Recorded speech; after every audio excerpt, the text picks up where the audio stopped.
Salut tout le monde, bienvenue à la matinale de la chapelle. Je suis vraiment enthousiaste de vous partager ce que je vais vous partager aujourd'hui. Et pour ceux qui ne me connaissent pas, mon nom c'est Josias, je suis le pasteur à la chapelle Gatineau. Et il y a toujours des moments comme ça qu'on utilise pour encourager du monde. C'est une plateforme, une parmi nombreuses plateformes, mais la matinale. Donc je t'encourage juste à te brancher à la matinale tous les jours. C'est du lundi au vendredi, mais bon, tu peux le revoir peut-être un samedi si jamais, là, ça reste toujours disponible. Donc, voilà, un moment pour t'encourager. Voici le titre de mon partage aujourd'hui. C'est « Le piège déguisé en belle promesse ». Le piège déguisé en belle promesse. Ça va dans Luc, on va lire dans Luc 4, 5 à 8. Ça va comme suit. Le diable le conduisit plus haut, donc le diable conduit Jésus plus haut, lui montra en un instant tous les royaumes de la terre habités et lui dit, « Je te donnerai toute l'autorité et la gloire de ces royaumes, car elle m'a été livrée, et je la donne à qui je veux. Si donc tu te prosternes devant moi, elle sera toute à toi. » Jésus lui répondit, « Il est écrit, c'est devant le Seigneur ton Dieu que tu te prosterneras, et c'est à lui seul que tu rendras un culte. » Donc, un peu de contexte. Jésus, avant de vraiment établir son ministère, commencer son ministère public, il se sent poussé par l'Esprit de Dieu d'aller dans le désert et l'ennemi le tente pendant 40 jours. Okay? Il est incessant, insistant, le tente de plusieurs manières. Et une des manières qu'il le tente, c'est en lui disant « Je vais te donner toute autorité, toute gloire et tout royaume », qui est complètement absurde. Complètement absurde. La réponse de Jésus, c'est « Tu te prosterneras seulement devant ton Dieu, c'est lui seul que tu rendras un culte. » Tout appartenait à Dieu. Tout appartient à Dieu. L'ennemi, c'est un séducteur. L'ennemi, c'est un menteur. L'ennemi, il déguise des pièges en de belles promesses. Et il essaie de donner à Jésus ce qu'il a déjà. Je ne sais pas si vous avez déjà vu des films comme ça, où est-ce que... moi, j'avais regardé une série Netflix une fois, puis la personne faisait un deal avec quelqu'un, puis finalement, il a dit « Je vais te donner tant d'argent », mais il a réussi à voler l'argent de la personne pour finalement lui redonner son argent. OK? Il y a du monde, ils sont juste méchants. C'est sûr que c'est dans une série, mais il y a du monde, ils méditent le mal et ils savent comment être manipulateurs. Et c'est un peu une image de ce qui se passe ici. Okay? L'ennemi, il essaie de rendre à Jésus, je vais donner le royaume. Jésus, non, j'ai déjà le royaume. Autorité, j'ai déjà l'autorité. La gloire, j'ai déjà la gloire. Puis oui, il y avait un processus. Jésus était sur terre. Puis bon, la Bible dit qu'il a été dépouillé de sa gloire, il est mort, ressuscité. Puis finalement, Dieu va lui redonner, Dieu le Père va donner au Fils la gloire qui lui avait été, qui préexistait. Mais il y a quand même cette idée que tout appartenait au Père. Et le Père avait donné au Fils. Donc, n'importe quoi. Ce que l'ennemi offre à Jésus, c'est n'importe quoi. L'ennemi essaie de pousser Jésus à se compromettre. Okay? L'ennemi essaie d'utiliser des choses qui sont alléchantes. Okay? Royaume, autorité, pouvoir, c'est toujours alléchant. L'ennemi se réessaye continuellement. Il ne se lasse pas de te tenter. Okay? C'est pas une journée, puis là, fatigué. Je sais pas, une fois, j'ai entendu quelqu'un dire une des qualités que l'ennemi a, c'est la persévérance. Tu sais, on peut le voir comme ça, on peut dire, ben non, c'est de l'entêtement, mais il ne chôme pas. C'est ça que j'essaie de dire. Il ne chôme pas, il va continuellement te tenter.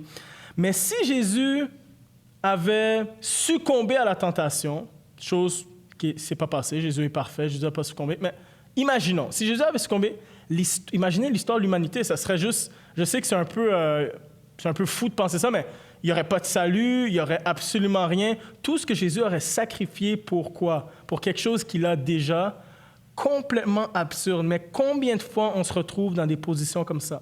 Combien de fois l'ennemi nous fait de belles promesses? En passant, l'ennemi, c'est le maître de la contrefaçon. C'est Dieu qui donne les promesses. C'est Dieu que les promesses s'accomplissent de génération en génération. Ce n'est pas l'ennemi. Les promesses de l'ennemi ne sont que du vent. En fait, les promesses de l'ennemi sont un piège. Derrière les promesses de l'ennemi, il y a de la destruction, il y a du malheur, ça fait mal. Des fois, ça peut être plaisant sur le coup, charnellement parlant, mais c'est destructeur. Combien de fois on tombe dans ce piège? L'ennemi peut venir nous proposer plein de choses.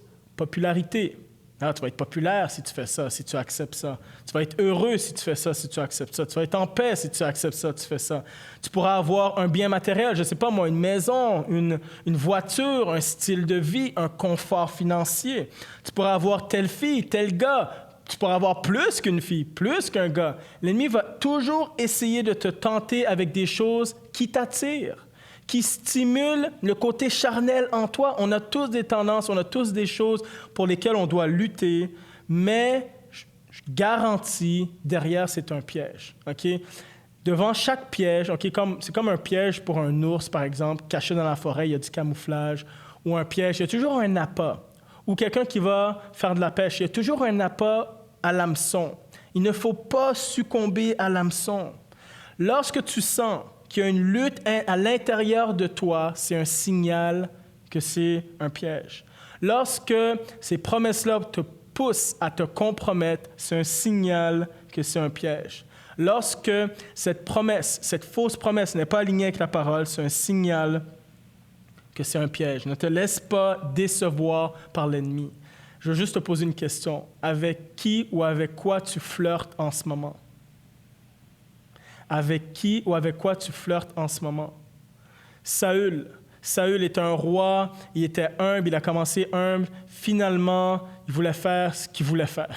Il flirtait avec l'ambition, il flirtait avec le pouvoir et il a tout perdu. Samson, il y avait la force de l'Éternel sur lui, il y avait une grâce de l'Éternel sur lui. Finalement, il s'est laissé guider par une fille. Avec qui ou quoi tu flirtes en ce moment? Fuis cette chose. Fuis cette chose parce que c'est un piège. Et j'aimerais te dire que le désir le plus profond, ce qui est derrière, ce qui t'attire en ce moment, c'est Dieu qui peut te le combler. Dieu peut combler l'amour que tu cherches. Dieu peut combler la paix que tu cherches. Dieu peut combler la joie que tu cherches. C'est en Dieu que tu peux trouver ces choses et non pas en l'ennemi. Mais j'aimerais te dire une autre chose. J'ai vraiment à cœur de dire ceci. Si tu es tombé dans le piège, Dieu peut te délivrer du piège.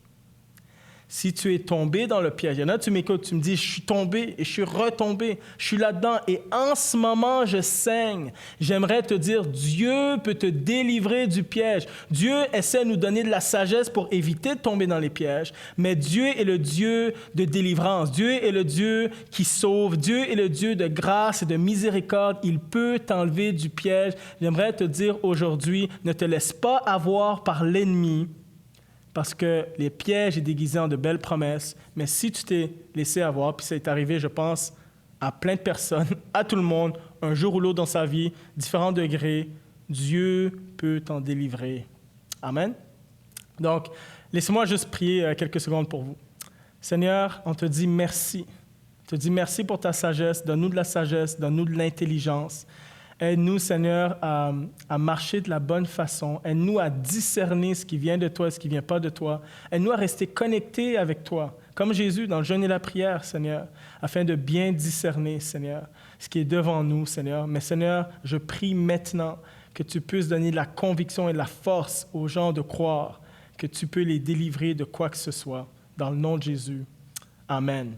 Amen. Donc, j'espère que tu vas passer une excellente journée aujourd'hui pour le restant de ta journée et j'ai vraiment hâte de te voir une prochaine fois. Ciao, ciao!